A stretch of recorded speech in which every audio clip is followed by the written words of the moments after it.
안녕하세요. 요한복음 6장 22절에서 40절입니다. 26절. 예수께서 대답하셨습니다. 내가 진실로 진실로 너희에게 말한다. 너희가 나를 찾는 까닭은 표적을 보았기 때문이 아니라 빵을 먹고 배가 불렀기 때문이다. 그들이 예수를 찾은 것은 빵을 먹게 한 사건이 표적하는 진리를 터득해서가 아닙니다. 단지 예수를 빵을 얻어먹는 정도의 구원을 가져다 주는 분이라고 생각했습니다. 이런 식으로 자신을 해석하는 것이 옳지 않다고 하십니다. 이는 아래 세상의 물질적 구원으로서 다시 배고프게 하고 목마르게 하며 진정한 본질적 생명을 가져다 주지 못하기 때문입니다. 만나를 먹은 출애굽 세대의 사람들이 지금은 모두 죽고 없습니다.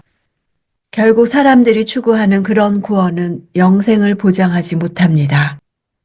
예수께서 5천 명을 먹이신 것은 자신이 인간에게 생명을 주는 것을 표적한 것입니다. 이 사건은 광야에서 만나를 먹음으로 상징되는 출애굽 때의 구원을 모형론적으로 가리키는 것이지만 그것의 문자적 되풀이가 아니고 도리어 그 모형이 가리키는 것을 완성시키신 것입니다. 모세가 가져다 준 출애굽 구원은 이 아래 세상의 물리적 구원이었고 물리적 생명이었습니다. 그러나 예수가 가져오는 구원은 위 하늘의 영생입니다. 27절. 썩어 없어질 양식을 위해 일하지 말고 영생하기까지 남아있을 양식을 위해 일하라. 인자가 너희에게 이 양식을 줄 것이다. 아버지 하나님께서 인자를 인정하셨기 때문이다. 오병이어 표적의 참뜻을 밝히십니다. 썩어 없어질 양식은 잠시 그들을 배부르게 한 빵을 말합니다. 그것은 이 땅에서만 의미가 있습니다. 갈릴리 사람들의 그릇된 메시아에 대한 기대가 썩어 없어질 양식입니다. 자신을 인자라고 하심은 자신을 다니엘서 7장에 나오는 그 인자라 하신 것입니다.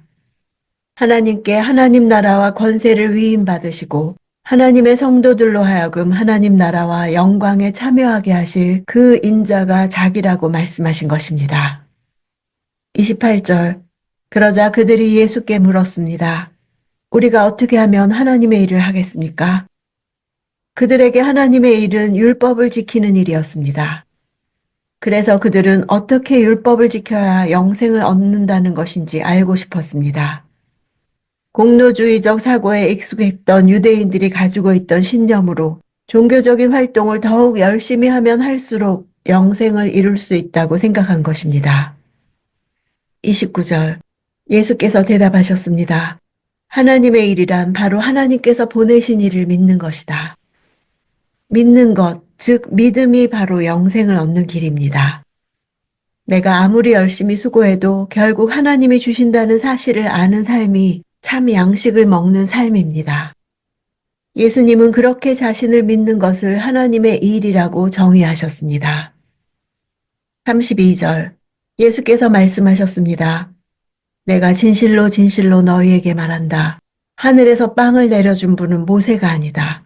오직 내 아버지께서 하늘로부터 참된 빵을 너희에게 내려주시는 것이다. 그들은 예수님의 오병이어 표적도 이해하지 못했을 뿐만 아니라 하나님이 모세를 통해서 주신 표적도 이해하지 못했습니다. 하나님이 떡을 가지고 광야에서 이스라엘 백성을 시험하신 이유는 사람이 떡으로만 사는 것이 아니요 여호와의 입에서 나오는 모든 말씀으로 사는 줄을 알게 하시려는 것이었습니다. 모세를 의지하는 것이 아니라 하나님을 의지하게 하시려고 주신 표적입니다. 표적은 하나님을 어떤 상황에서나 의지하도록 하려는 데 목적이 있습니다. 그런데 사람들은 하나님보다 모세를 기다렸습니다. 설사 그 만나를 모세가 예전처럼 다시 준다 해도 그것은 썩어 없어지는 양식입니다. 35절. 그러자 예수께서 그들에게 말씀하셨습니다. 내가 바로 생명의 빵이다. 내게 오는 사람은 결코 배고프지 않고 나를 믿는 사람은 결코 목마르지 않을 것이다. 여기에 다시 나는 뭐뭐이다 에고에임이라는 하나님의 이름이 등장합니다. 예수께서는 하늘에서 빵이 내려오기를 기다리는 사람들에게 하나님의 빵이 이미 하늘에서 내려왔다고 말씀하십니다. 자신이 생명을 가져다 주는 생명의 빵이라고 하십니다. 예수님을 통해서만 우리가 생명을 얻을 수 있습니다. 예수님은 물질주의적 메시아 개념을 반대하십니다. 하나님의 빵은 생명을 주는 빵이고 그 빵 자체가 메시아이기 때문입니다. 또 민족주의적 메시아 개념도 반대하십니다. 하나님의 빵은 이스라엘에게만 생명을 주는 것이 아니라 온 세상에 생명을 주기 때문입니다. 그들은 모세가 가져온 눈에 보이는 이스라엘의 해방과 구원이 아니라 하나님이 예수님을 통해서 세우고 계시는 눈에 보이지 않는 나라, 온 세상에 세워질 나라, 사탄의 지배에서 해방되어 영원한 자유를 누리는 나라를 사모해야 했습니다. 그럴 때 배고프지 않고 목마르지도 않을 것이라는 약속을 믿는 것이 바로 안식일 준수가 의미하는 바입니다. 시간의 주도권, 양식의 주도권을 하나님께 맡겨드리는 것이 진정한 안식의 비결입니다. 37절 아버지께서 내게 주신 사람들은 모두 다 내게 올 것이요 또 내게로 나오는 사람은 내가 결코 내쫓지 않을 것이다. 구원은 우리가 먼저 시작한 일이 아닙니다.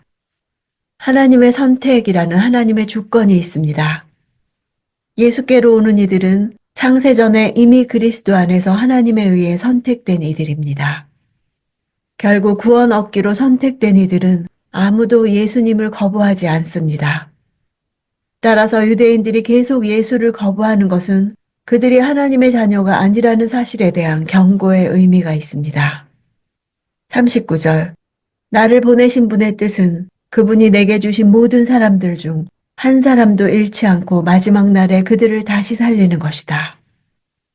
잃는다는 단어는 오병이어의 기적을 일으키신 예수님이 남은 조각을 거두고 버리는 것이 없게 하라 할 때 버리다와 같은 단어입니다. 빵을 버리지 않고 12지파를 상징하는 12바구니에 담았듯이 예수님은 생명의 빵이신 예수님께로 나아와 그분의 살을 먹고 피를 마심으로 그분과 하나가 된 사람들을 하나도 버리지 않으실 것입니다. 그래서 새로운 12지파, 새로운 이스라엘을 만드실 것입니다. 이것이 바로 예수님을 보내신 하나님의 뜻입니다.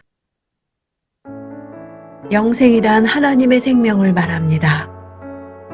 이 생명은 영혼에만 나타나는 것이 아니고 인간 실존의 모든 영역에서 나타납니다. 또 미래에만 나타나는 것이 아니고 이미 이루어지기 시작하여 지금 여기서 체험할 수 있는 것입니다. 미래에 완성될 구원이 예수를 통해 벌써 시작되었습니다. 그리스도로 말미암아 하나님과 올바른 관계를 회복한 사람들은 하나님 나라의 백성으로서 사는 것입니다. 하나님의 통치를 실제로 받으며 살면 인간관계의 갈등이 해소되고 사회 정의와 평화, 정치적 자유, 경제적 풍요, 내면의 평화 등 우리 실존의 모든 영역에서 구원이 나타납니다. 진정한 구원은 창조주 하나님과 올바로 연결되어 그의 부요함을 힘입어 그의 생명에 참여하는 것입니다.